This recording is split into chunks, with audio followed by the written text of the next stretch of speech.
Pakistan's Army Chief Asim Munir's comments show that Pakistan is an irresponsible state with nuclear weapons. This is what government sources are saying. Now, there is a real danger of nuclear weapons falling in the hands of non-state actors in Pakistan.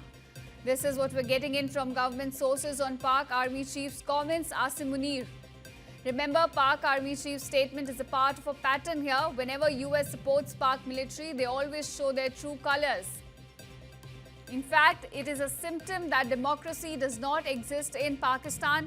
It is their military which controls. So essentially saying that power, the seat of power is not in Islamabad, but in Rawalpindi instead.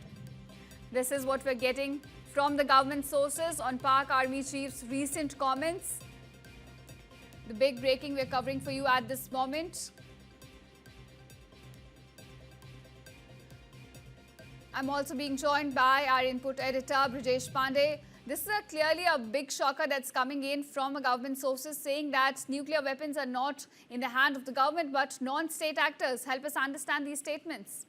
The government of India has launched a two-pronged attack with this particular statement vis-a-vis the statement which was given by Pakistan Army Chief Asim Munir. And the government went on to hit out not only at Pakistan, which is the most visible and next-door neighbor, but the government also hit out at America, which is quoting Pakistan Army Chief Asim Munir, and has quoted them twice, hosted them twice in last 2 months. So the government is saying that the bigger problem here is not Pakistan but America, which is allowing legitimacy to Pakistan Army Chief, and they also go ahead to point out the real danger of what is happening in Pakistan. And the real danger, as per the Indian government sources, is that nuclear weapons falling in the hands of non-state actors in Pakistan. The government says that unlike India, which is a democracy, in Pakistan there's no democracy, and it is the Pakistan Army which controls the nuclear assets, and it makes it highly, highly dangerous as far as India or rest of the world is concerned.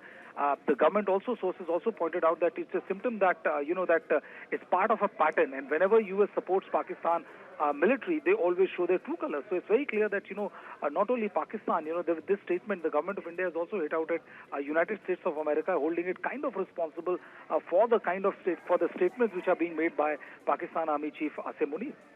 Right, Brijesh, as you mentioned that we're not just hitting out against Pakistan here, but it's also the United States. Now, as far as Pakistan goes, we understand it's a failed democracy. It is the army that rules there, and also the fact that it is a terror state. But US here, as you mentioned, is a bigger concern. So how does this statement reflect on the India-US ties as well? I think, the ties of between India and America is at, I would say, at its nadir in the last, if a decade or so is concerned. Initially, Donald Trump emerged as somebody who is a great equation with the Indian Prime Minister, but the way he has behaved, especially in the last, 1 month time when he has tried to browbeat India into accepting a trade agreement which would be favoring America but not favoring India, and also, raising tariff first to 25% and then to 50%. And kind of threatening India to not take oil from Russia, it's very clear that United States is definitely not behaving the way a friend should. And India is also sticking to its gun. It's saying that it's not going to allow its national interest to be jeopardized just to be close to the United States of America. So I think, both sides have dug their heels, lines have been drawn. It'll be interesting to see who blinks first.